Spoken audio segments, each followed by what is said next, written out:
Welcome back to the Convo Couch, everyone. Pasta Jardula here. And I'm Fiorella. And Jonny Sue is spinning on the ones and twos. And fam, we have a special guest today. We do. Who? Tara Reade. She's here today. We're bouncing it off from now. How you doing, Tara? I am doing great. Thank you so much for having me. I love your show. And so this is a real honor. So thank you. And we're going to be speaking at the rally on Saturday. So. Yes, It'll be nice to have you. Where are you flying from? I'm flying from Oregon. So I'm flying down to California. I'm a Californian, but last year I got a bunch of death threats and stuff and I had to kind of, pick up and move a little bit. Yeah. And now everything's, seemed to be a little calmer. How do you like it in Portland? Are you near Portland or just? I'm not near Portland. I'm actually in the southern part of Oregon, and it is beautiful here, but a bit hot. We are experiencing the same heat wave that everyone else is, and fire. So, I'm missing the coast. Yeah. I've been hearing about the heat wave and how terrible that was. And you know, you just said like you've been over there. How have you been though personally recently? In the last few months, how have you been feeling? It's a mixed bag because I had to pick up stakes and move due to coming forward about, being sexually assaulted when I was a Senate aide by Joe Biden in 1993. And when I came forward with that story in 2019 and then 2020, I received a lot of pushback and threats and, coordinated attacks online. Mm-hmm. It cost me work. There was talk about trying to have me imprisoned for perjury. And I had to get a lawyer and deal with that. Of course, I was exonerated. Ryan Grimm, I have to, shout him out because my story would not have come forth had he not done the investigative journalism and into it. And Time's Up, who I had reached out for help. And it turned out Anita Dunn, the founder, was already working for Joe Biden's campaign, but they didn't tell me. Yeah. And so he uncovered that. And then I was on Katie Halper, as you know. Yep. So he later did a deep dive and exonerated me about lying under oath, which I never did as an expert witness. And then, he called out the New York Times even, and, they didn't respond. Rose McGowan has been a huge advocate and I love her. Her voice has been so meaningful in my life and supportive. And, she called out the New York Times, and, these brave people that have stood up have been affected career-wise. So the mixed bag is feeling that responsibility of just how much impact my story has had on some people. And then also survivors coming forward. That's been good. Other survivors and have come to me and talked with me. And so overall, I've shifted into kind of trying to move forward from the story to, I have other talents and expertise and a full life. And, and as survivors, we need to move forward and not be defined by that one experience. So I've been writing some political op-eds for RT, and they have been amazingly gracious. They never exploit my story or anything. They're just, I have to say, it's one of the most amazing collaborative things I've done. And they've really given me a platform, and the op-eds are completely my voice. And, they help me with the details of editing or whatnot, but, and then they've been gracious enough to they're going to produce a podcast coming in September. That's awesome. So, yeah. I think it's also amazing too, Tara, too. Like now we're seeing this stuff. We were looking at the article in RT today. We're like, wow, holy cow. And now she's also, I know, because, I didn't know you were going to talk about like UFOs and then your words for Assange. And I'm like, holy cow, look at this, Tara Reade. But tell us why you're attending the Medicare for All marches and why that's so important to you. Well, that's been important to me for a long time.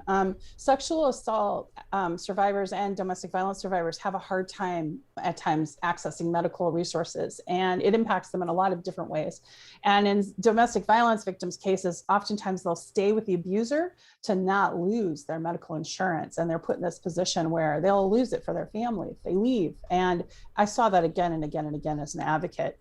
And then my brother, actually, my older brother, who I wrote about in the UFO article with Ruben Langdon. Ruben Langdon's a great filmmaker, and it was fun lifting his voice and talk to him about his projects that he's working on.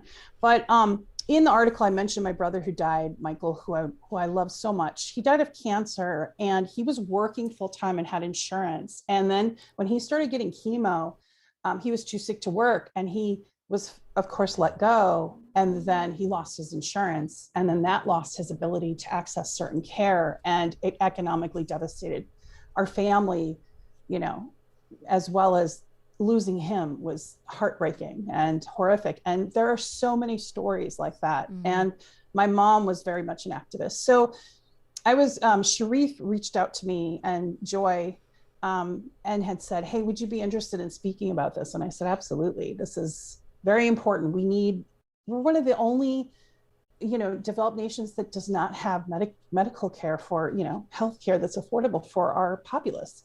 It's ridiculous. And, you know, I just think, you know, we're at a turning point in our country where are we gonna move towards fascism? Or are we gonna move towards a different way of helping our citizens be healthy and educated? Yeah, and just going off of that, and thank you for sharing that story, because I hadn't heard that. I had no idea. And those are the stories I think need to be shared. Personal stories about people going through something because of the lack of health care. I think that's so important. How do you see politics right now? Because, you know, a lot of people in the liberal agenda were coming after you during the whole issue with Joe Biden, during when you exposed him. And then after the fact, now when you've, you know, come to collaborate with RT and are doing this march, you've also gotten some pushback. How do you see the state of politics, or, you know, the left right now at any sort of progression? Is there any sort of progression happening, or do you think like there's are we at a turning point? I think so. I mean, you're both younger than I am, and my daughter is like 26 years old right now, and I'm hoping that your generation is going to bring forth that change. I really see your impatience with establishment Democrats and Republican Party, and I really believe that we need more than two-party system. For one, we need more of a direct democracy, and like what you're seeing in whole Washington, and they were able to get medical care, health care for everyone through whole Washington, and that movement. Those states gradually moving will push the federal, I'm hoping. And that's what the movement's hoping to do. But politics in general, they say it's so divided, but really to me, it seems like the Republicans and the Democrats are the same. They're both answering to big pharma and to insurance companies and to defense contractors. It's why we're so imperialist. We make money off of the defense contracts. It's why, you know, the country is the way it is, the sickness in general. And I don't understand, if you really want capitalism, you need a healthy, educated workforce. So why wouldn't you want to embrace, like, you know, Medicare for all, like they have in other countries? Yeah. You're now collaborating with the RT. So I think you're going to know the pushback you're going to get for that. What are your thoughts on the censorship, the mass censorship that's taking place with the independent media today? Well, I mean, going to RT, to me, there's a lot of really excellent commentators and writers, and I feel honored that they would even publish my op-eds or consider me for a podcast. I mean, because they have, you know, Dennis Miller's there, Larry King was with RT before he passed away, and Lee Camp has a show. There's so many excellent writers. I really, I don't care about the pushback. I've gotten so much pushback no matter what I do. I just stand in my belief system, and hopefully, I want whatever small platform I have to use it for the good of our country and the good of our citizens, rather than negative. Going after one person, I don't really like what's happening with the clickbait, with some of the fights that have been going on with right fights or leftist fight. It doesn't do any good, and it distracts us from the real issues, which is that we have student debt that's out of control. We don't have a healthcare system that's functioning, and we're going into other nations, imposing our belief system and bombing other countries without consent. We don't even have citizens' consent. Like, for instance, what they did in Somalia the other day. Yeah. There's no conversation with our citizens. And, I can tell you from personal experience Joe Biden doesn't look for consent on anything. Yeah. Yeah, absolutely. And that applies to politics across the board. Yes. Well, he doesn't need consent now because of the AUMF. He can just do what he wants, right? Right. Bomb who you want. Yeah. So, I want, you recently wrote a great article. I kind of want to go back to this article because this article in particular is talking about UFOs, and you talked about your brother and the telescope that you guys had, but you also talked about how UFOs could possibly be used by the government, the CIA, to maybe promote an agenda. And a lot of us have been discussing this. We discussed this with our friend Steve Poikinen about how, you know, like there's a certain kind of thing that they can use to manipulate this fear into having a unity against like the bad UFO thing or into believing a certain narrative to kind of weaponize it against the people. Can you talk more about that in your interview? Yeah, you know, and I think too, Caitlin Johnstone wrote some really good pieces about this very thing, and she probably will put it more eloquently than I'm going to. But basically, the way I see it is the government uses fear kind of in this Machiavellian way to control, right? It's just about power and control. So weaponizing fear works with masses. They did it with the pandemic. They're doing it, you know, with as far as the UFO. I kind of see them doing a two-pronged kind of approach, looking for that common enemy, which might be aliens. And then they're also saying that it'll justify their Space Force and more spending for the future, right? Exactly. And then, of course, there's blaming this technology that they don't recognize on China or Russia, and that it's not really aliens, it's actually another country. So again, there's just this trying to get us wrapped around a common enemy. First of all, Russia doesn't have an interest in being our enemy. You know, their economy is like the size of Texas. It's not, they don't have a military even close to ours. China is not interested. Our economics are so tangled with China. It's interesting that, but I think that the politicians are so, you know, have to support the military industrial complex, that's where the UFO narrative can come in. And because it is unknown and it is a question mark, they can kind of frame it the way they want and release the information that they want and get people to believe that maybe there's this something to be afraid of. Yeah. Wow. Yeah. You spoke in defense of Assange. Why is his case so important to you? I think it's important for our whole generation and the one behind us. It's press freedom. If they are successful in extraditing Julian Assange, who's an Australian citizen, and he's being on remand, he's not even in prison for anything. This is going to affect journalism in so many ways. And it's going to open the door for the US, their reach to be, you know, bigger than it even is, which is frightening. And along with that, the Espionage Act was changed under Obama. And the language, if you read it from a lawyer point of view, is so broad. You can be held without an attorney for months at a time. They don't even need to really say why you're being held. So I think that we need to really hold our representatives accountable for what they're doing legislatively to try to protect their power, because what they're doing is sort of enforcing things to protect themselves. So the Assange case, you know, he exposed war crimes. And I believe what he did was right. I don't agree with every single thing, but I agree that Assange should be freed. And, you know, his partner has spoken eloquently about, you know, his need to be freed, and he should not be extradited to the US. It would, you know, it's absolutely ridiculous that it's even under consideration. Yeah, it sets up a very dangerous precedent for all of us, you, me, Pasta, everybody that especially works in independent media, independent journalism. You know, we've seen the markings of Russia-affiliated media on any video that has anything to do with RT.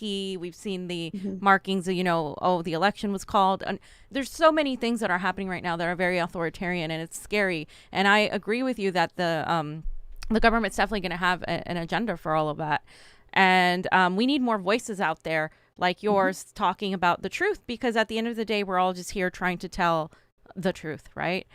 Yeah, and look, you know what happened to me in 1993 when I tried to come forward in 1993. I was threatened and silenced, and then I was threatened and silenced again in 2019 and 2020, and then my reputation was discredited, and they almost tried to imprison me. That's if they can do that to me, I'm just a regular person. They'll do that to anyone. Yep. And I was simply coming forward about a crime committed against me, even if they found that they didn't think it was a crime. There was no investigation. There was nothing.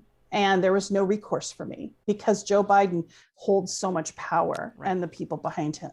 And, you know, so I'm a microcosm of the macrocosm. And Julian Assange has suffered greatly, you know, at much exponentially worse than, of course, my case. But you know, just exposing war crimes. And Edward Snowden, you know, another hero of our generation who exposed that the government is surveillance all of us. And he can't come home. Right. And he should be able to. Well, since we are, I know you have to catch a flight. We wanted to talk about the update on the location of the march. You said that there's an update now because of the COVID restrictions. Yeah, apparently there's been a bit of change, and it's just this. So I'm going to read it just so I have it right. Yeah. So they want everyone to arrive, and this is for the LA March only. Yes. So just so people know. Okay. So arrive at Hollywood and Highland at about 11 for speakers, and there'll be speakers on Hollywood and Vine around noon, and then also at CNN around 1 p.m. Then back to Hollywood Boulevard for a rally from 2 to 5. So it's kind of going in a loop. Yep.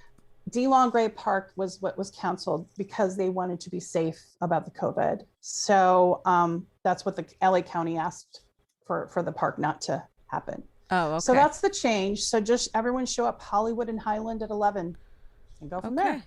Awesome. Well, we look forward to seeing you there. We look forward to reading more of your work. And we wish you the best of luck. And I'm sure we'll see you there at the march and talk to you there. Oh, yeah. Thank you so much for having me. This has been amazing. I've always wanted to be on your show, and I feel really honored again. So I'll see you there, and looking forward to meeting all the different people that, you know, well, we're looking forward to your work. We really are on RT. It's been amazing. I couldn't believe you wrote something about UFOs. I was so excited when I saw it. So we're looking forward to some more work from you. Oh, yes.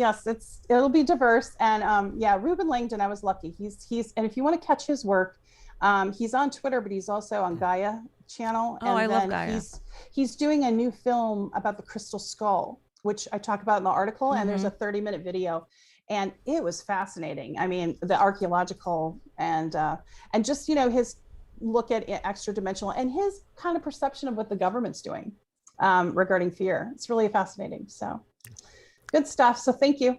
Thank you, and have a great flight. Have a safe flight. Thanks. Take care. Bye. Tara. Bye.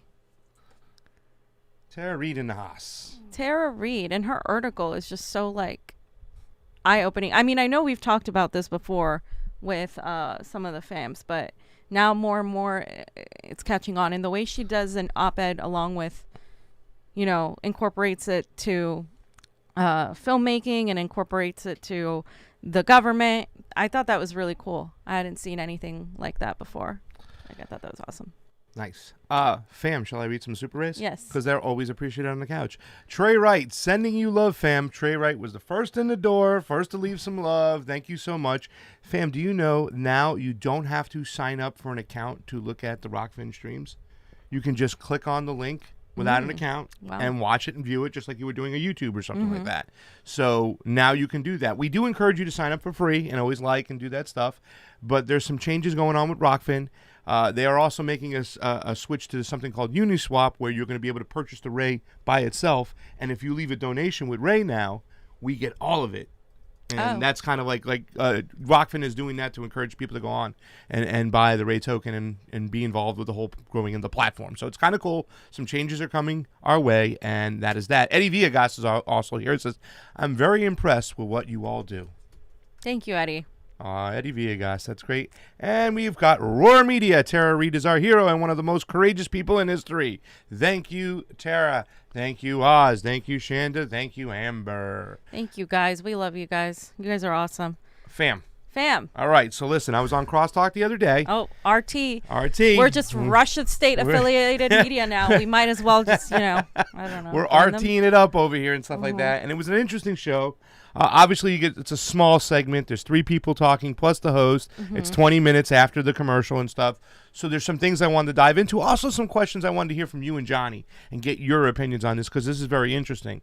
And it's all about building bridges and kind of acknowledging that we have like a cold civil war within our own society, within the United States. Yeah. Where everything has become so tribal. And everybody's just screaming at each other. So how do we build bridges was kind of like the whole theme of what's going on. How do we recognize it? Do we agree on it?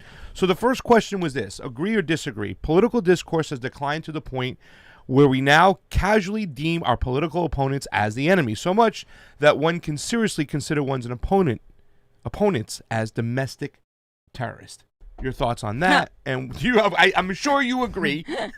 It's hard to say that that's not true, but do you agree, or do you think it's just more of the rhetoric from the administration, or do you think like the left deems a lot of the people on the right as domestic terrorists? No, I mean, I think it is a lot of that rhetoric that led the left, the progressive contingent of the left, to really act like mini authoritarians. I mean, we're at a point right now, guys, where we're getting attacked for even speaking at this march because we disagree with certain things regarding the way COVID has been presented, regarding the vaccine, the efficacy of the vaccine, regarding all these things. And so we're being attacked now as these sort of like, oh my God, if you don't agree with every single thing that a gatekeeping, virtue signaling neo-progressive wants, then you must be a fascist, or you must be a Nazi, or you must be this. If you interview Magnus Panvidia, you are canceled. If you, if you say, hey, like the Medicare4all organizers have said, hey, this is like based on Medicare4all. We're going to have people across ideologies. We're going to have independents. We're going to have There's a Republican speaking up, a conservative speaking. And that's okay, because guess what? Why would you not want things across the aisle for people working across the aisle to get Medicare4all passed? 60% of Republicans want a universal healthcare type of system. Why would you not want that? Why would you want to stay in your corner where you only have the 10 people that agree with you on everything, and then everybody else is a Nazi? I mean, I think that's where we're at right now. We can't have dissent without being labeled as some sort of domestic extremist. That's exactly what it is. If we have any sort of dissent on things that are logical, like, hello, Fauci has been lying about the whole thing the whole time. Like, that is a fact. He has been caught on this. Yeah. People have done numerous segments now. It's even in the mainstream now. You look at his emails. It's even in the mainstream. Yeah. And Rand Paul went after him recently too. Yeah. And so what we're saying is, like, even if you disagree on a few things, and if you overall agree on the premise, like, hey, we want healthcare for everybody, we may not agree with, like, trusting the government to implement it correctly. Sure, because why would you? You're complaining about the government every day because they suck and they don't have your best interest at heart. So when I say, oh, we shouldn't, like, the government's probably not going to do a great job, why is that controversial? I'm simply telling you they're probably not. Yeah. So the work begins there. Once you have healthcare for all, you have to continue pushing, making sure that they don't sideswipe you with some other bullshit, because that's what they do. And that's where the work begins too. And that's all I was saying. And people take those words and twist them and say, oh, you're not for it. And it's like, no, I'm not for the fucking exact same words in the exact same way that you perceive it. I don't have the 100% same ideology. That doesn't mean I'm not for it. And this is where we're at, where if you don't repeat the same exact talking point, you're canceled. And it's absolutely ridiculous. Amen. And I think that's something I really want to build on real quick for a second, because, Medicare for all could mean something different than everybody, for everybody. At the end of the day, like, I'm saying it's not about one particular policy or, trusting the government or putting it all into their hands, and that's something we have to talk about, because you say, 60 something odd % of Republicans want it. Yeah, but there's a lot of people, they still want to maintain their choices. If they want to get their insurance or don't want to get their insurance, that's a discussion that has to be made. If we want, for instance, I want to get, Eastern medicine, right? If I want to treat all my eczema and my rosacea with herbs and tinctures and stuff like that, why shouldn't, if it's a Medicare for all system, why shouldn't I be able to get that You stuff? should. You know what I'm saying? You Acupuncture, should. massage, all those things. So there's a lot of discussions that still have to be had. We're not just going to get your brand of Medicare for all and everybody's going to just capitulate to that and say, okay, yeah. No, this is the beginning of the discussion. Right. At the end of the day, though, fam, me, you, a lot of Republicans, libertarians, other people who don't have the same ideology, they don't want to see people dying on the streets because they had a lack of, finances for their medical bills. They don't want to see a mother choose between buying insulin for her child or putting food on the table or paying rent. They don't want to see so many homeless people out there because they can't get the mental health medicine they need. You know what I'm saying? So we all kind of agree on that, and that is something we should rally on and kind of dive into these situations and have more conversations. But the fact that we have a lot of this one side just going, oh, you have to do this, you have to do that, and still trusting Big Pharma now after we've been raging against them for so many years, it's just mind-blowing. Yeah. So, it's something to think about. Jonny, I'm kind of curious. You're a little bit younger than your sister. You're many years younger than me.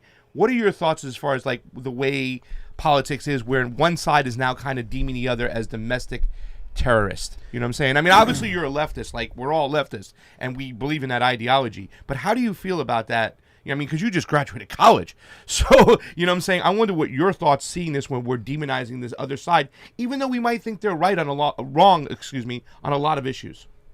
Yeah, it's I feel like it's a small minority of people, but they're very loud and vocal, right? So it's I don't agree with it. You know, obviously just because someone disagrees with you on one issue doesn't mean that they're domestic terrorists. Just because someone was there at January 6th doesn't automatically make them a domestic terrorist, right? Mm-hmm. That's kind of like a lot of what I've been hearing. Yeah.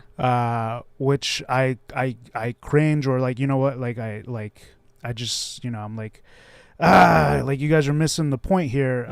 That, you know, these the people that were there for a specific reason, and then some people decided to go and storm the Capitol, whereas like if that had been Bernie supporters doing it, then the left would have cheered. They would have been like, ha ha ha, look at this progressive sitting on Nancy Pelosi's desk. Look at this, you know, like person, like, ha, like this is. And a lot of people, when Jimmy Dore said that, when we said that, you know, this should have been the left. This should have been Bernie supporters. People dogpiled on us. How dare you? Da, da, da. It's like, because it's the truth. I'm not saying we should go and, you know, break property, but since when has the left cared about breaking property, guys? I thought riots were the language of the unheard. Obviously, I don't agree with the ideology of Trump supporters. No. But they have the right to protest, just like you and I have the right. Right. So that's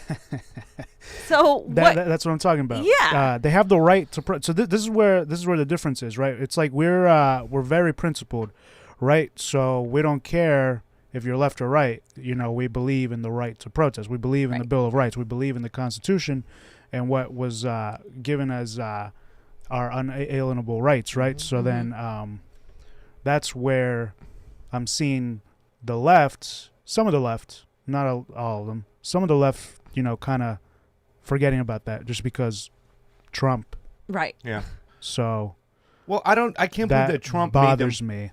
Hold like the Capitol building in like high sacred, right? Like now all of a sudden this is the symbol of democracy. Democracy and stuff. When it was always like, we're against what the government's doing to us, we're against the oligarchs, we're against the elitists, we're against big pharma, we're against, you know, the military-industrial complex. And now they're like, well, yeah, you know, I guess we can go bomb there. You know, well, Trump did this, and you know that's our democracy. They tried to overturn it, you know, and they tried to bring back the Confederate flag and the South and those laws, and that's what it's all about. And we don't want it like that, you know. It's just weird that, you know, so it's weird because those same people were probably Bernie supporters back before, right? So then they would hear the mainstream media lie about Bernie. Yep. And they'd be like, you know, fuck the fake news.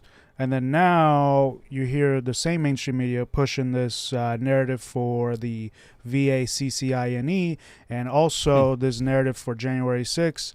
And they're believing that when there's like evidence to the contrary. that is being presented by us and other independent media. Yeah, actual evidence, actual like scientific evidence. Like but they won't even look at it. That's the thing. They won't even look at it. They will say you are an anti-vaxxer. You are siding with Nazis. You are red browning. You are this. They will label you without looking at anything because their ideology comes first to the truth. And that's the problem. That's why we get so many attacks, because we go from the truth first.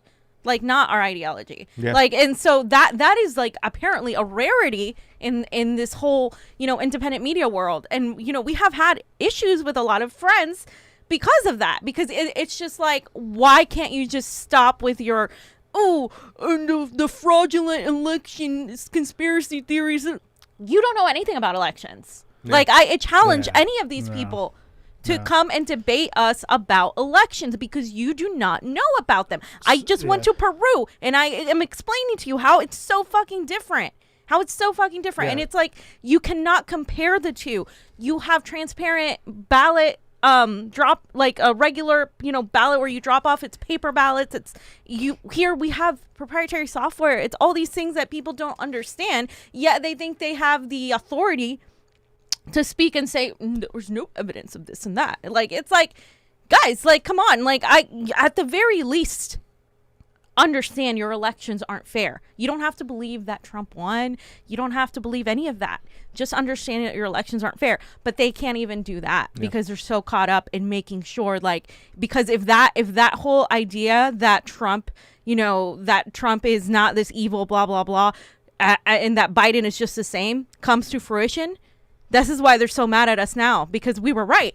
We were right all along. We've been calling this out. We told you that Biden was going to be worse. And like, if that happens, then their whole belief system just crumbles. And it's sometimes better to believe a lie than admit the truth. It's easier. It's easier. It's easier. Well, yeah. I don't want to yell at people to tell them, what's up. I'll just be like, hey brother, so, I've done investigative reporting on the elections here in the LA office. I've been in the office. I've been where they count the ballots, and at the minimum, I can tell you that it's not transparent at all. Mm-hmm. And there are some certain facts here that we can just get clear from the start. Right? There's proprietary software in all election systems across the United States. Mm-hmm. There are private companies that we don't know who owns the company that are running this public election, right? Yep. They're running our democracy. What else? There's video evidence of hour-long lines for the primary. So when you're putting all this together, it's like accept that and then go see for yourself, right? Go to your own election office, and then that's basically what I would say. But yeah, I mean, it's only so much that you can do when people are propagandized every day. Yep. And in their echo chamber. Talking about the same, I don't know, playing team sports, really. It is. But and then the narrative is fed out to them, and they regurgitate it and then spit it back out and spew it out and talk about it. It's like, who's giving you your information? Like, I believe in science. No, you believe in science experiments. Let's be honest with you. You don't believe in science. And when it comes to the election stuff, we're not talking about it to go back and like, look, we solved the case. We cracked the case. We got it. See, we told you. No, we're trying to improve the situation moving forward. We're trying to say, look what's going on. It is messed up. It is poo. Let's fix it moving forward. It's up to us to fix it. It's up to us to demand that we get fair and transparent elections. Get rid of the proprietary software. Get rid of these big corporations. Really tighten up all the situations. But that's the thing. The attack is, if you're trying to tighten up and have more security, you're being racist. You're trying to thwart the vote. You're not trying to help the vote. And, they have the talking points down. It's like the CIA is moving in the direction they want to move, and they were moving people to the spaces they want to move them. And let me just also say one little thing, too, fam. This talk that we are doing this shit for clicks and everything is so beyond fucking stupid. We have been demonetized for 6 months now. I sold my soul for clicks. For clicks. I mean, you guys are so stupid. Had we never talked about this stuff, had we just played ball, we were with the right click. We would have so many more subscribers. We'd be making money and stuff. You know what I'm saying? We could have played ball and talked nice with AOC. Well, fam, I think she's doing not the best job, but at least she aligns more with our values. She's one of our allies. We can't go after her. Don't attack allies. You know what I'm saying? Come on. Please. And you guys got to know what it's like to be a true progressive. We could have stayed in that fucking lane and been making a lot more money and not have to worry about the censorship. But yet we spoke from the heart. Smears. We spoke our truth. We spoke what we believe and we stood by. And for it, we've been punished. And in a very fascistic way. By some of the people who we considered friends, right?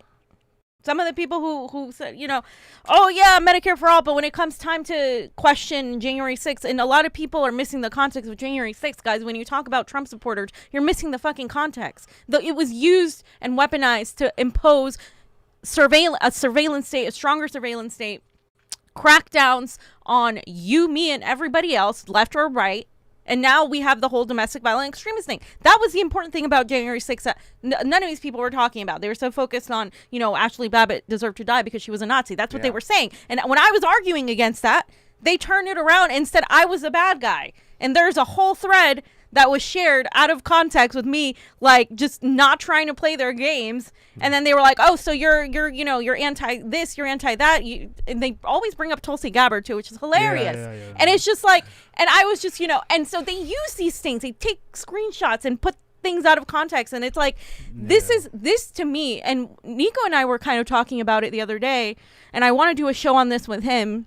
The CIA has always infiltrated the leftist movements. Why? Because they tend to be the most anti-establishment, anti-imperialist. Look at who they've killed. They are experts and very good at their job at infiltrating leftist movements. The left is it's destroying itself because it cannot understand nuance. Like it's just there's no discussions. There's just labeling and that's it. And that's where we're at right now. This is why we're talking about this, because we have to make people aware, like, this is not okay. This gatekeeping, this authoritarian finger pointing and wagging. That's coming from like Democrats. Yeah. And really this whole fucking shit show started after Bernie, the fall of Bernie. Mm-hmm. Yeah. This whole shit show. Because pretty much everybody was united 2016 around Bernie, even some people that were on the right were like, you know what? Let's try something different.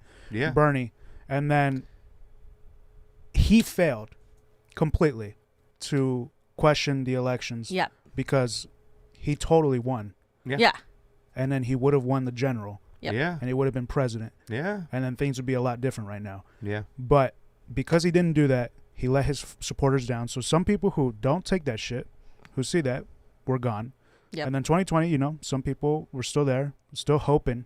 You got to hold on to the hope, He almost didn't run. Remember there was that run, Bernie, run. Yeah. Yep. Yeah. And I was a part of that. Yeah. I was a part of the run, Bernie, we run. were part of that. I made a whole video about that. Yep. And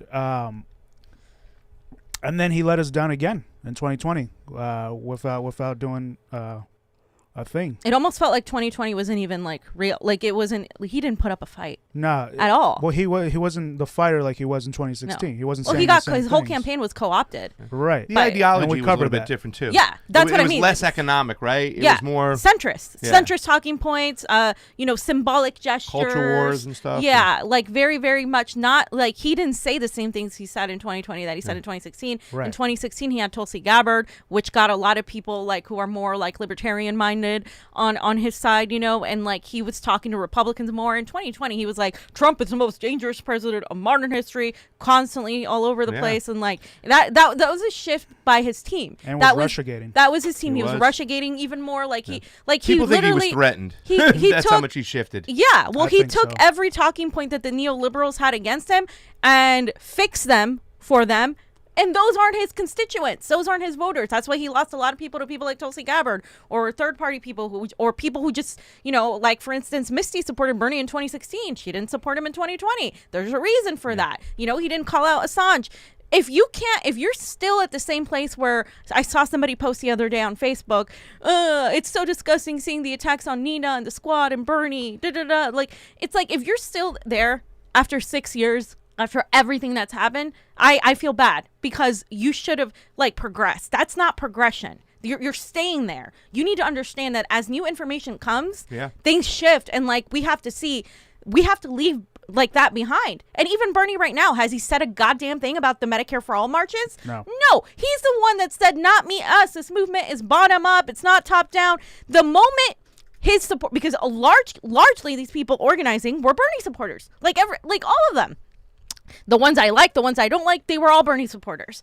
And they fucking go out there and they try to organize direct action, which is the only thing that's going to get us anything. I know this meme is fucking hilarious.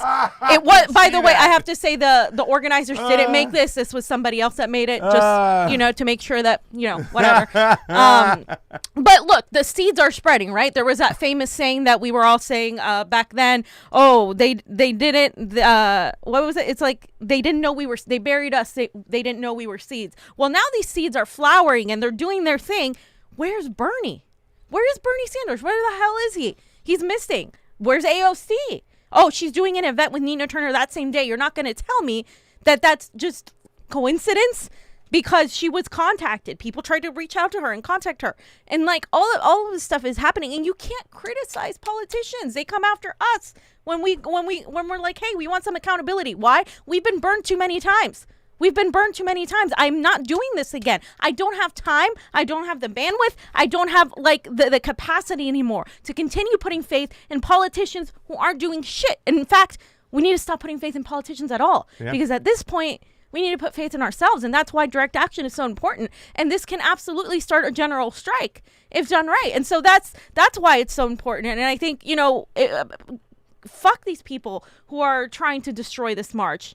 Like they are, I swear some of these people are actual operatives, and their intent was never about supporting this. They were against First the Vote. They're against this march. And now they're trying to say I'm against Medicare for all when I have been an advocate. I have done fucking dances for Medicare for all. I've done Pramila Jayapal. I went to her fucking conference. She had a conference here in LA. We took I've given these politicians so many chances. You know what Pramila Jayapal is doing now? She's talking about expanding Medicare, not Medicare for all. No. So you know what? If you're not going to hold them accountable, expanding access. Let us do it.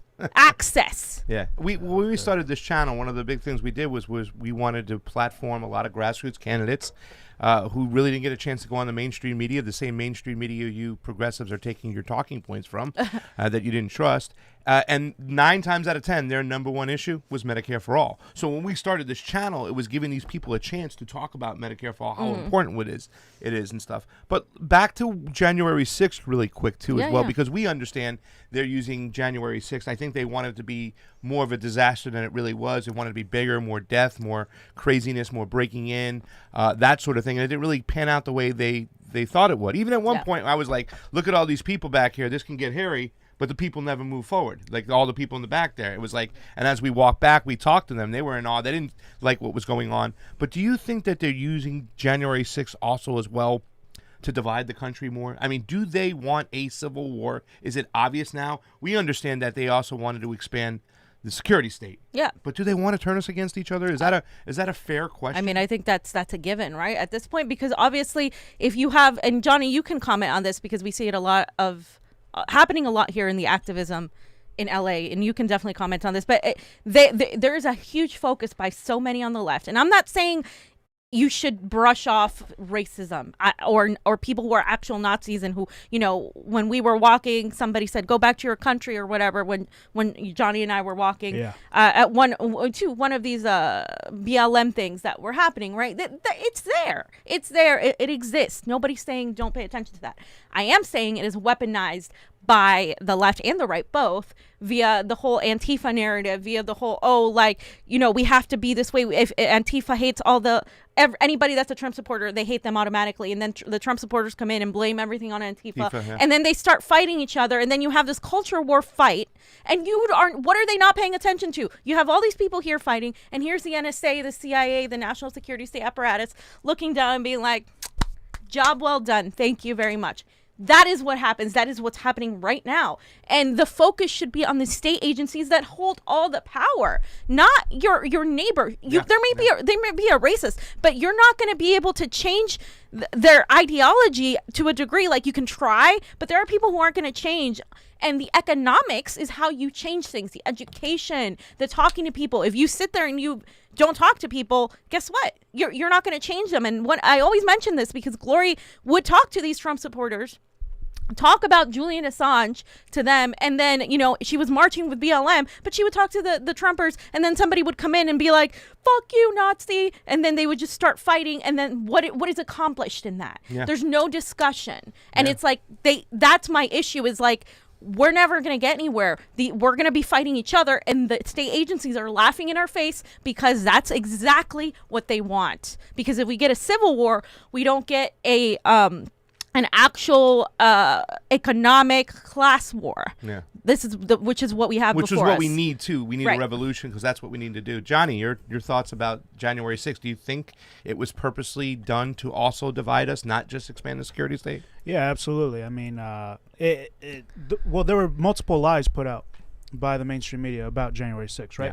So then that's what the people on the left who are anti-Trump, Antifa, and I gotta say, like, I love a lot of the activists here, the protesters here locally in Los Angeles that were for BLM, have been consistently coming out for BLM, and even the journalists covering it, and we've platformed them, you know, and had a whole event for them, and but yeah, this is why we need a Fred Hampton in 2021. We need a fucking Fred Hampton who would say, y'all are fighting amongst each other, and you're not paying attention to the real enemy, because you know, the fucking media has the narrative, the propaganda that it's all been manipulated to divide us. It's all been crafted to divide us, Divide and conquer. to divide and conquer. Because if we ever came together, if we ever came for unity, to ask for the basic needs of universal health care and free elections and fair and free elections, and get out of the goddamn wars and press freedom. And press freedoms, the only people that we would be going up against is the CIA, the State Department, and Congress, and the president. So all the people, all the decision makers of that, right? All those decision makers. If we stop fighting amongst each other, we could get that done. But can you imagine it takes people need leaders, and the way this country is built, the way empire education is built, is that they make followers, they don't make leaders. They make guinea pigs. Yep. They create guinea pigs. Sheep. People that just are smart enough to work a technical job, but not smart enough to be like, wait. Or fear, like are ruled by fear, because true. like you don't want to lose your job. Again, this is why I think healthcare is an issue that could potentially help push a general strike, because if you have healthcare and it's not tied to your job, there are more opportunities for you to strike. And yes, I think mutual aid is the future. But I mean, as the empire crumbles, I'd rather people have their, you know, their insulin, their meds. I just see way too many people who have been affected. I have to mention one of my friends, Eve Lee. She was an Assange activist and Assange speaker. She watched our show. She was amazing. She has passed away. Remember when we were in San Diego, there was a woman that we met who had a Bernie doll? No, that's Eve Lee. Yeah. What happened? She passed away. When? Little Eve Lee? Yeah, yes. Redhead? Yes, yesterday. A couple days ago, actually. No. Yes, that's what I was trying to tell you the other day. And it had to do with the medication she was given was Tylenol. It was not a great, I don't know all the details, but I just wanted to send my condolences to everybody who was her friend, her family. She's freaking amazing. I met her at Jimmy Show. I think we met her at the Jimmy Show the first time. She would come up from San Diego, and then when we were there from the convention, she came out and she had a Bernie doll. Yep. And she would leave so many good sarcastic posts up all the time. She's amazing. She knew what was up. Yeah. She was always on it politically. I did not know that. Yeah. Yeah. Geez. So it's one of these things where I see how people are struggling with their illnesses. I see how people are struggling with mental health. For me, I don't trust the government. I think the government is shit, but I'd rather have people live at this point. Yeah. I'd rather have people live. And that's where I'm at. This shit's going to fall. Like, it's only a matter of time, right? With 300 years. And so that's where we're at, fams. But it's how it falls and what comes after it and stuff like that. And just going back to what Jonny was saying, because I know he's pulling up some Fred Hampton here, all the power to all the people. Can you imagine if we really actually got power, what we are capable of? Everybody goes, oh, people on the right always think that the United States is the best country in the world, and the people on the right always say, you leftists hate this country and stuff like that. It's like, no.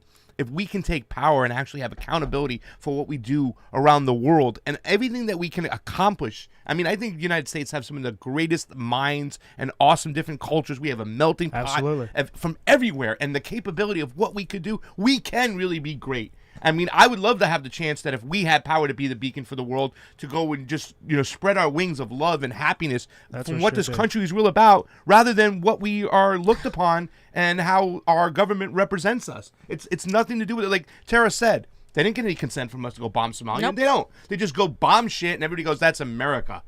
Get the hell out of here. Yeah. America is a giant penis, and that's like all over the world. God, Eve Lee. Yeah. Oh man. R.I.P. Here's a quick clip from the murder of Fred Hampton. Is this the movie you were talking about the other day? Okay. Yes. And it's just it's sort of like a primary thing with me. It's weird. I'm the first move that they'll make. I'm a part of an organization who will be the first organization they'll move on, because I happen to be a part of the organization, the Black Panther Party. That is the only organization, in fact, that has came out and stood up loud and clear and said that we don't care what anybody says, whether they have guns or not, and badges or 18 uniforms. If whenever they step outside the bounds of legality into the bounds of illegality, then we'll blow their brains out if they're bothering the people. And what makes them mad about that? They're constantly bothering the people. Anybody that's out there for the protection of the people happens to be in direct conflict with them. What makes them mad about it? What makes them mad about it is that they have black people and white poor people and red poor people and Puerto Rican poor people and Latin American Puerto Rican people of poor people of all descents. They had them caught up in movements based on racism when the Black Panther Party stood up and said that we don't care what anybody says. We don't think you fight fire with fire best. We think you fight fire with water best. We're going to fight racism, not with racism, but we're going to fight with solidarity. We said we're not going to fight capitalism with black capitalism, but we're going to fight it with socialism. We stood up and said we're not going to fight reactionary pigs and reactionary state's attorneys like this and reactionary state's attorneys like Hanrahan with any other reactions on our part. We're going to fight their reactions where all of us people are getting together and have an international proletarian revolution. Right on. Right on. And that's saying all power to the people. Right on. That's saying that no matter what color you are, there's only two classes. And that's saying there's a class over here and there's a class over there. And the reason that this class over here has never did anything to get this class off its back, because this is lower, this is upper, this is the oppressed, this is the oppressor, this is the exploited, this is the exploiter. And these people in this class have divided themselves. They say, I'm black and I hate white people. I'm white and I hate black people. I'm Latin American and I hate hillbillies. I'm hillbilly and I hate Indians. So we fight amongst each other. And you've heard the testimony of pigs here, and you got pigs of all colors, you know that. You got pigs that are white, you got pigs that are black, you even got pigs that are black and white. Propagating the same type of madness that this buffoon Hanrahan would be propagating if he were here himself. And why? Because they want to keep you to believing that I'm your enemy, and that everybody else that's black and that wears a lot of hair on his head and hair on his face, they want to keep you thinking that he's your enemy. Why? Because if ever you would disregard him and overlook him just for a minute and throw away that question of racism and start into dealing with a little logic, then there would be no one else you could attack other than Hanrahan, other than Daly, and other than Tricky Dicky Nixon. If you make the right decision, then the oppressed people of the world get complete satisfaction. I know you. I mean, he had it. I mean, he was there. Yeah. There. I mean, he was, so many years ago. Wow. Yeah. I mean, I have some slight minor criticism. I don't want to get into it, but yeah, no, there's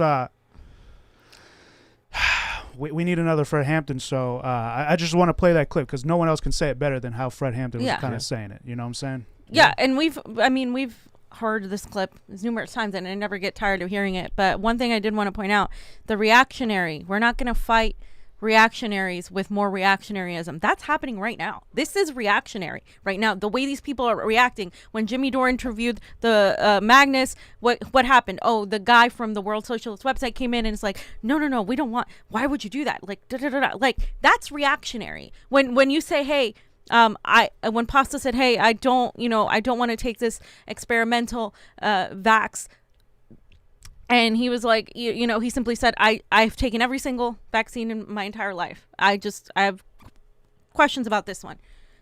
And you say, you're an anti-vaxxer. That's reactionary. There's like an immediate, everybody on January 6th was a Nazi. That's reactionary. We cannot fight the reactionaries that say everybody is a communist. Joe Biden and Kamala Harris are communists now, with the same reactionary type of behavior on the right. You cannot, it's not going to work. Yeah. You're fighting fire with fire. What you have to do is fight it with logic, with understanding, with unity. Yeah. You're not going to get anywhere if you're going reactionary call out after reactionary call out. That's what's actually going to hold us back from attacking the police state, from attacking the national security state, which is what he's talking about. And that's it, man. Like it's that simple. And he understood power.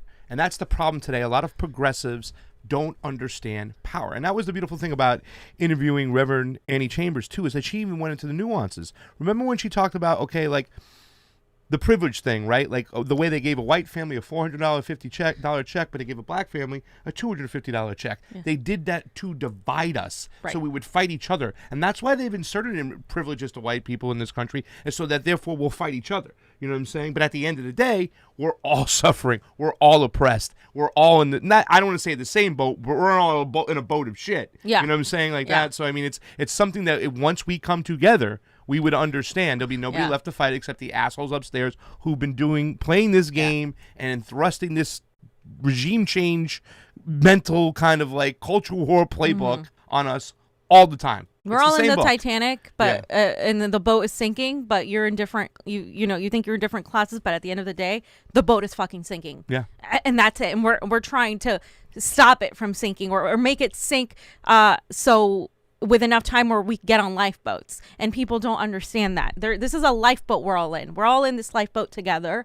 And if we don't get that lifeboat out, we're all going to sink together. So it's like it's that whole mentality. Like when we talk about these things, why we're having this discussion now is because there's so much toxicity going on right now. So much labeling of people and canceling of people, and it's a distraction. Yeah. Johnny, did you have another clip you wanted to play real quick? Or you want to wait a little bit? Because the next question kind of ties into what we're just talking about, because we see Fred Hampton up there, right? And we see him compromising, understanding, that whole thing with I'm black and I hate white people, and I'm white and I hate black people, and I'm a hillbilly and I hate Indians, and I'm, whatever, showing that and saying, you got to stop doing that. We have to come together. There's compromise there when you talk about that. But this is something that question came up the other day, is can the cultural wars ever be won in a conventional sense? Meaning one side will be able to convert the other. Because that's what I think a lot of leftists and a lot of people on the right believe, the hardcore Trumpers and the hardcore neo-progressives, that I'm right, they have to change. If not, they have to go away. Well, these people, I'm right, yeah, they're dangerous, they have to change, and if they don't change, they'll go away.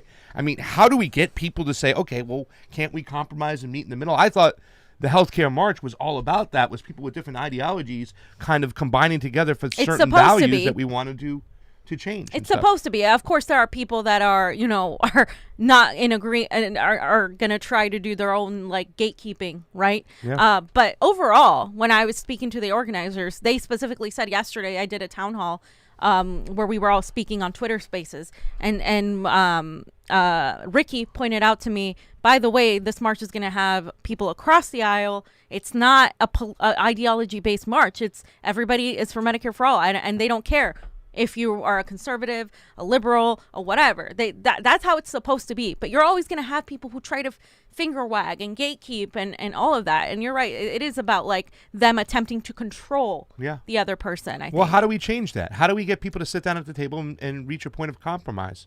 You know what I'm saying? To say, okay, like there's some things that you're right about. There's some things that I'm wrong about. There's some things I'm right about. There's some things that I think you're wrong about, whatever the case may be. But let's meet here so we come together on a common goal. Because I don't see that happening. I still see us yelling at each other, screaming at each other. And some of the leaders or the activists are, behaving pretty badly. Like they don't want to even look at the other side and see them with that. They're still like blaming Trumpers for everything. And I see a lot of Trumpers blaming leftists for everything. They think that we're all just communists and we want to have this authoritarian takeover or whatnot. They don't understand the nuances of what's going on. They don't understand there's a difference between us and AOC. Yes. Or us and Kamala Harris. Like, some of them think, like, Kamala Harris is a communist. Like, my mom says that shit. And I'm like, Mom, she's not a communist. It's not even close. She's a global capitalist that's freaking an authoritarian behind the whole scenes. I don't think the cultural wars between how you described was like kind of like the Trumpers or the hardcore Trumpers versus the Democratic progressive / liberal, neo-progressive / liberals. Yeah. I don't think that cultural war will ever be won because it's always going to be divided. What can win though is a united culture and a culture of unity that is completely different than those two cultures, which focus on negative, right? Mm-hmm. Whereas if there's a united front that's focused on the positives and actually building people up and doing what's it called? Coalition building? Mutual aid. Mutual aid. Walking the walk, kind of like how Fred Hampton was doing it. People are going to look at that. And more people that aren't even in politics, people that are outside of that right and left divide, will come and join that. Yeah. And it will get bigger, and it will get bigger, and it will get stronger, and it will get much larger. And then that will win. Yeah.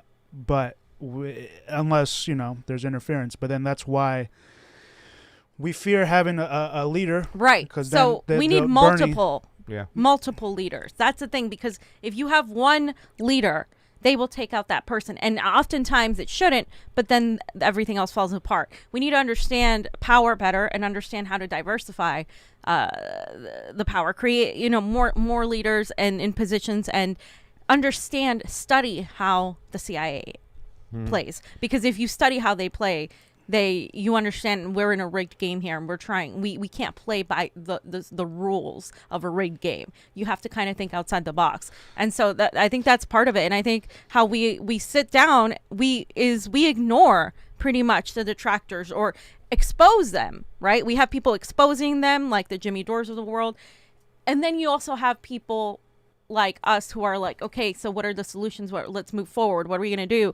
And like, we are all on the same side here. We're all working together in different ways. There's room for people to do different things, but at the same time, it's kind of like we have to be able to sit down and have these discussions. And that's why this show and other shows that do this are so important, because nobody's going to get these things from MSNBC, CNN, or even the vast majority of progressive indie media, because they still are on the whole, well, maybe Justice Democrats this time and Nina Turner, like they're still there. Like that is a distraction at this point. We need to understand like that our power is there if we seize it. Not right? Like we need to seize this power that we have. Why? We have millions of people that are suffering right now. And so it's interesting you mentioned that, Johnny, about having conversations, because my friends who are not political at all are literally not involved, and they've always been pretty liberal to say, but they're not convinced about the COVID the boop crap. boop.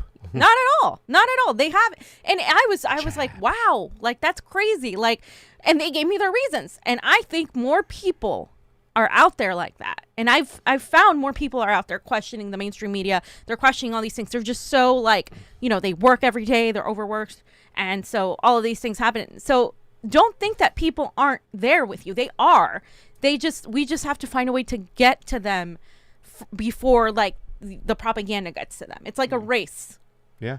The thing that's really disappointing to me is, I've, had a change obviously since we started the show where, I was the hardcore leftist Bernie Sanders follower. I believed I was just on a mission to get what we needed to get done for the better of the people. But then, as you start realizing that a lot of people on the other side of the alley just don't necessarily agree with you, the mentality from the left has been like, just demonize them, cancel culture, get them out there. And I used to say, what do you want me to do with my mom? She's a Trump supporter. You want me to take her out into the field like she's Old Yeller and put her down because she's not useful? So I made it a point to go and talk to people who thought differently than me.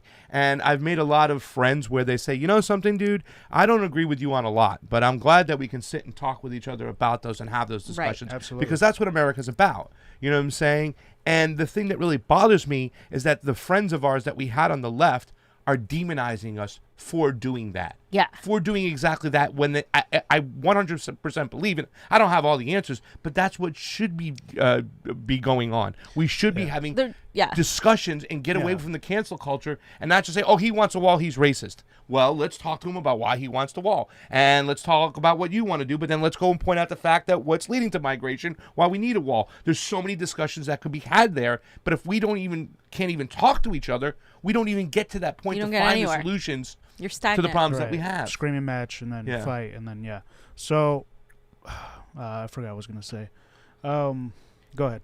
You know what I need to do, Johnny? I usually have a piece of paper and a pad, and I keep I grab my fingers to try to remember my point. Yeah. And hopefully I remember, but then you get into the conversation and it gets off. So I don't think we'll be able to convert one side or the other. The only way we can do this is I say it all the time, we have to get comfortable with uncomfortable conversations. Yep. Next Thanksgiving, talk to Uncle Ron. Go ahead. So, there's a lot of... they're just loud. There's a really small minority attacking us. We should ignore them. I feel like we should ignore them and then just keep doing what we're doing. Yeah. Because it is working. It is working. We're getting more positive responses than we are getting negative responses. Yeah. And I believe that Geoff and all of them are fucking paid operatives from the DNC. That's why the attacks have increased on us. Yeah. Because we're actually succeeding in what we're doing. And they don't like that. I'm not just saying we, like only us. People who challenge the status quo and unify people across the board. When we get comments like, hey, I'm a Republican, but I love your show. I love that. People can hate me for it, but I love that because I think I'm changing someone's mind. They're being exposed to maybe things they thought that, were a certain way that are not. And we're educating people. And I think that's part of it. It's undoing this miseducation of empire education, and we're educating people. We're opening them up. I told you guys about the friends that they agreed with me on the vaccine. They agreed with me on AOC, and then they said some Cuba propaganda bullshit, and I was like, look, they're not telling you the whole story. It's what I said, and they're like, well, they never tell the whole story. Wow, okay, I didn't know that there were protests defending their government too. Why don't they just tell the truth? And then, and that's people that would sit, on a different side of the ideology with me, but they were able to see that somebody was agreeing with them on some things. But on this, I was like, look, just know that there's other sides to the story. That's how you fucking change things. Yeah. You don't change things by saying, I'm not going to just talk to him because he's spreading Cuban propaganda. No, let's talk about why they're doing that, because they've been miseducated. They're watching propaganda. I also want to point out too, when you do talk outside your bubble, not only are you educating, you get educated. You see other ideas and other perspectives that other people talk about all the time that you don't necessarily talk about with your crowd. So you also get educated and you learn as well. And also the thing that Frank Analysis said, the people who are getting demonetized and people who are getting oppressed and shadow banned and stuff like that, those are the people you should be paying attention to, because it's obvious right now the mainstream media is making sure they shut down any dissenting voice, anything that doesn't go against their narrative, against the state establishment narrative, and that's why they're shutting us down. That's why they're doing what they're doing to The Last American Vagabond and Jason Burmis and Whitney Webb and Slow News Day and the Convo Couch and Frank Analysis and the MCSC Network. And you're going to see it too as people gain traction, like our friend Garland Favorito in Georgia right now. He hasn't been attacked yet. And he's been producing some great results when it came to the election, showing that the framework of the elections has to be changed and that there's areas of just blatant, obvious fraud. Mm-hmm. Well, I told him, put your seatbelts on, because now that you're producing a lot of evidence and a lot of information, they're going to start smearing and attacking you, because that's what they do. They smear, attack, and silence people who are talking against their narrative. So, that's that. Do you guys want to do the last two questions? Do you think that's good? I mean... It was to what degree does the existence of Donald Trump continue to influence our political discourse? And on the right, I think it's too much. Yeah. Really too much. And we don't have TDS over here. Obviously, we even said at the very best, he's a useful idiot. if not playing ball, part of the whole theater that we're seeing played out in front of us. There's too many red flags. Not pardoning Julian Assange. That was a big one because you're supposed to be the man of freedom of speech, and you're talking about people getting censored, and now you have the man who is right there, the symbol of freedom of press, freedom of speech, and you don't pardon him, but yet you pardon, what's his name, Kodak Black? Yeah, Kodak. You throwing money in the water, Lil Wayne and shit. I mean, you could have pardoned them all. I don't care. But when Sarah Palin and Randy, the Duck Dynasty fucking guy, tells you got to pardon Julian Assange, you should be pardoning Julian Assange. And also Operation Warp Speed, too, as well. I thought that was a little bit crazy because the fact is he's, once again, not only is he bowing down to the military-industrial complex, because everybody says, well, he tried to get rid of the troops out of Afghanistan. Yeah, when he was leaving in 2 months. Yeah. If he really wanted to get that done, he would have got that done right away. Exactly. He would have pushed for that. He had the power to do that. He didn't do it. So that is that. In fact, he tried to put it on Rand Paul's plate and let him try to defund it through Congress rather than saying, no, I'm pulling out. AUMF, I can do what the hell I want. You could have shifted him somewhere else and I wouldn't have given a shit. Just get him out of Afghanistan. You didn't do that. You know what I'm saying? Yeah, and he's too many red flags. Too many red flags. Yeah. Like, again, like any politician right now that has power is a PR narrative manager at this point. Like look at what they're doing. Look at what Trump did for the right, and for liberals too. Because now with the QAnon bullshit, the psyop that was the QAnon, now everything that they question, elections, COVID, all that stuff makes you a QAnoner, right? And so now nobody can question those things. And the right has lost credibility in the eyes of liberals even more than they had before. And now it's shifted. The left too has just been so wrapped up in Donald Trump. They're still talking about Donald Trump. And the Russiagate shit too. The Russiagate shit too. But like people are still talking about Donald Trump right now. People are still talking about him as if he's president, and he's not. He's gone. Like, stop. Like, he was a useful idiot for this culture war grift that's happening, and I think people need to come to terms with that on the right, and I think people on the left need to also understand that he wasn't this big boogeyman that they made him out to be. He definitely wasn't the worst president in modern history, because we've had way more warmonger presidents. Not that he was great or anything, but he wasn't, like, he was just, better than Bush. He was able to do he was able to be used to get people to be divided across these lines, and that's it. And now we're sitting in a situation where, like we've been talking about this whole show, where we can't even have discussions with people, or we're labeled as something else or another. And that's what he did. That to me is far more damaging, that Trump did, than anything else he did legislatively as the president, because that is affecting all of us right now, and it's continuing this whole facade of the boogeyman of Trump. And who is going to be the next boogeyman? If it's not Trump, it's going to be somebody else, and then they're going to run some other idiot, like maybe Liz Warren, I don't know, or Kamala Harris. We're going to get years of that. You know, we've seen Joe's, we didn't even talk about it, but Joe's mumbo jumbo, the words that come out of his mouth, that man's not running things. I'll tell you that right now. Yeah. But he's also not going to be, I think, in power for that long. And so what we're really seeing here is a state in disarray, a state in an ever encroaching fascism, and people just attacking each other instead of attacking the state agencies. This is why we do what we do, because we're here to really focus on the things that need focus on. Yeah. It's going to be interesting, because we're going to need a real outsider, not a Democrat or a Republican or somebody to really come out of the blue and have a movement with a lot of other people, right? But underneath him. Do you think there is any good faith left in our politics? I mean, I would say that the two-party duopoly is dead. Yep. I went on the show that you were on before. This dude, he's off the wall, crazy loud dude. It was an awesome show. Oh yeah, the Libertarian.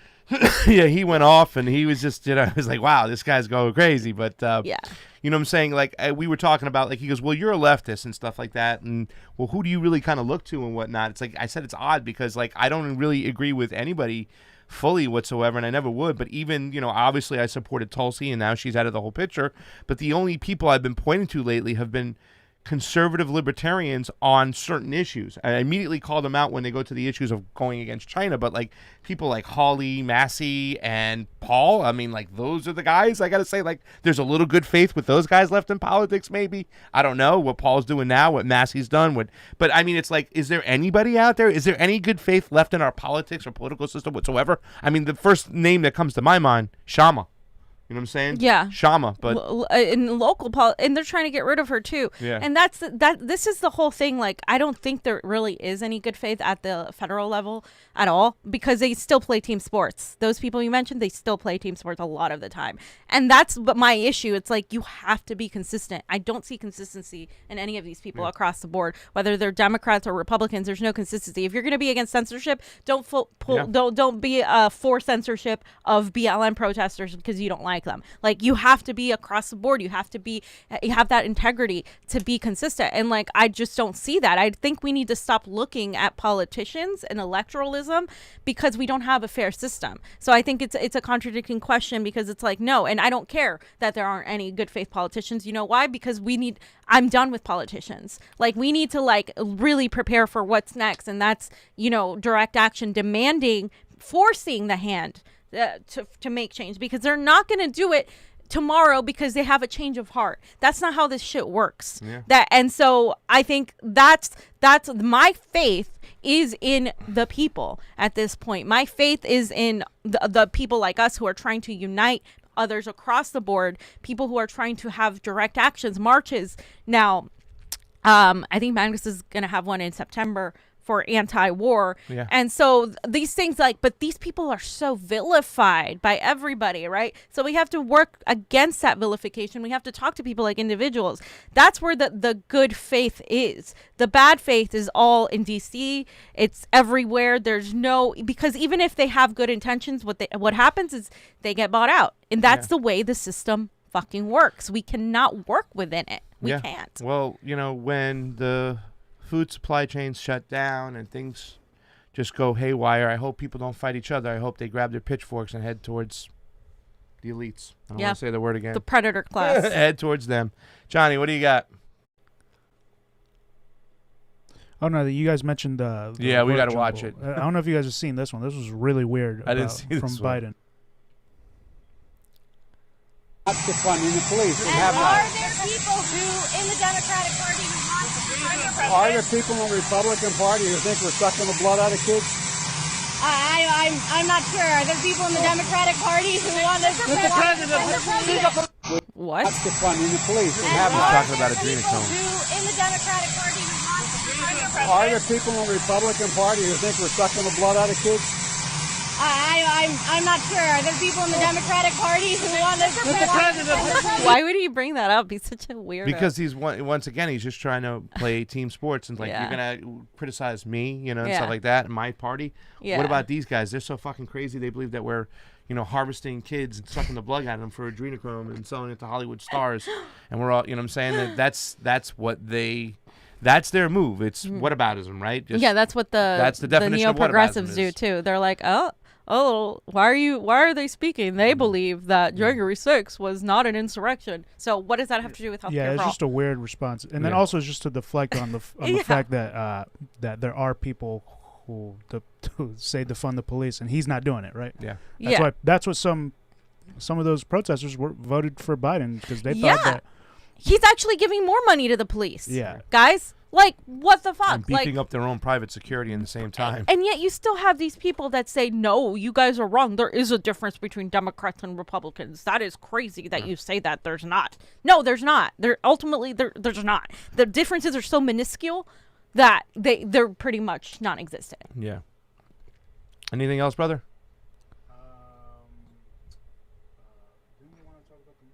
Oh, yes. So we're just going to go out with the march. We can put out the flyer, just reminding everybody we're going to be there. We're going to be speaking. And there were obviously issues from somebody, one organizer, just one. There's people in general, too, that they obviously jumped on their Twitter. And yeah, well, there's people that have never liked us and will never like us. But, just... This is about Medicare for all. It's not about you pushing your beliefs on anybody else, right? I believe in Medicare for all. I believe in everybody is entitled to health care. Health care is a human right. Fight. It's important. It's important to me. It's always been important to me forever. It's been important to Pasta. Like he said, we started the show promoting activists, talking to people we disagreed with. In fact, this person who came at us was actually at the meeting we had with Klein Jeff Klein, remember when we were like asking all these questions, the important questions we were asking, and guess what?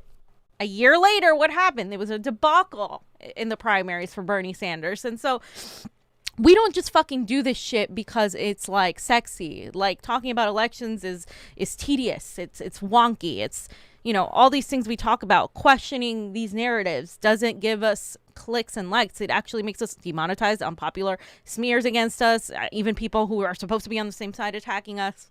And it's not glamorous at all to do the things we do, but we do them because they need to be done. And I think a lot of people aren't doing them. That's the thing. And like, we're trying to build coalitions with people who are like-minded, who are actually tackling things like, you know, yesterday my mother was actually watching Slow News Day because they were tackling the Israeli spy software that I want to talk about that too, Pegasus. And all of that's been happening for a while now, but just, you know, doing deep dives on that. And I think things like that need to be talked about because those things deal with what's the reality of what's happening, like the power of these agencies and what they're doing to us and all of these things. And so all of that is a reason why I think healthcare for all is important. So again, reminder that AOC and Nina Turner will also have an event tomorrow in Ohio on the same day, almost the same time as the marches. So yeah, they have been tagged. They have been you know, reached out to. They're not going to be there. So real quick, I just wanted to show this. So Nina yesterday made a post. We have a huge weekend of action coming up with AOC. Tap the link and sign up. We're going to be knocking on doors and stuff. And literally all the comments are like about the M4. Here's Shauna Burley, friend of the show. All march. It's literally all the comments are about the march. Like, we have a huge weekend of ignoring the March for Medicare for All because Nancy Pelosi and our donors won't let us go. Shauna said it's not even that you're not going if you won't even acknowledge it, right? They won't acknowledge it, dude. They're really not acknowledging it. Why did you plan this event on the same day as the largest March for Medicare for All to ever happen in America? Literally, this is going to be one of the largest. Yeah. That's literally what it's going to be. You guys are going to see the footage. It's going to be crazy. Yeah. Both you and AOC have claimed to support it, so why won't you lend your voices to it? Or even mention it's happening on the same day. 45 to 60,000 people die yearly without insurance.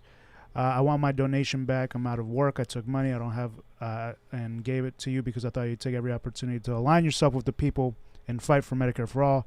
Shining the march means you're willing to abandon your civic duty to press for Medicare for All march.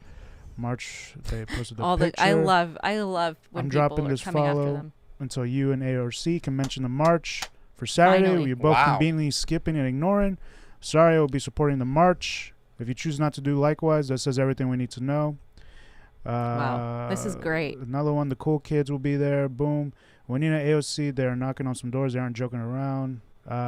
Okay, so this is one pro. And it says they'll need as many people as possible. Phone calls, canvassing. How many likes? One like. One heart. One heart. There's the march you keep ignoring. I'll be at the march. Sorry.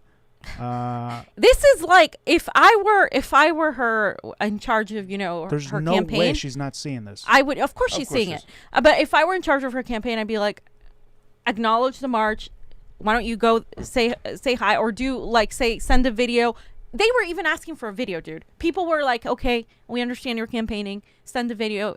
Nothing. And that's but if you were campaigning, you'd still do the march if you honestly believed that there's going to be a lot of votes there. I know, but I'm just saying people were like, yeah, but it's out of her district too. So that's the whole thing. It's out of her district. But here's the thing, guys. If there is the largest march for Medicare for All happening 2 hours away from you, and you don't make an effort to at least be there for part of the time, and you're not acknowledging it, that tells me right away you're not going to get in there and you're not going to fight for it. And by the way, this is a pivotal moment right now because some people are choosing to put their faith in politicians still. Mm-hmm. And to say, oh, but Nina's going to change everything once she gets in office. She's going to be able to push for Medicare for all. So you got to support her because, no, I'm not relying on politicians. Do you not understand? We need to support direct actions. That's what's going to make these politicians do the things they need to do. That is it. Not going and knocking on doors for politicians who don't even give you the fucking time of day to say, you know what, I support your march. Not even that. Bernie Sanders hasn't even given recognition. He's been tagged on a lot of shit. He hasn't said anything. That is an utter betrayal to everything he stands for. AOC had a little mask that said Medicare for all, put it on her sweatshirt. Ooh, I'm going to bring the ruckus and fight for Medicare for all. She's not doing that shit. None of them are doing that shit. We are on our own, motherfuckers, but we've got each other, and that's what we need to do. We need to forget about these politicians. They will never, ever be on your side because they're politicians first. They're not about you. Yeah. Bam! Thank you. Elijah Logan, thank you for the super great contribution. It is always appreciated on the couch, fam. Valerie Dennison is here too as well. I respect your work so much. Continue to fight the good fight. Thank you, Valerie. That is awesome. Wow. We also have, what's look at that? his shirts.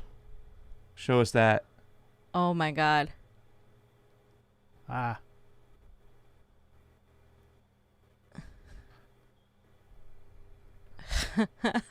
they rebanded Ooh, can I have that shirt? Why don't politicians?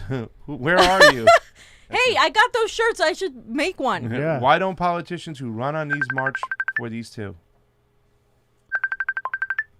That's me. Oh, okay. Right up over there. Just ignore that. Jackie Pago, sorry for you getting smeared. Y'all don't deserve this crap you get online.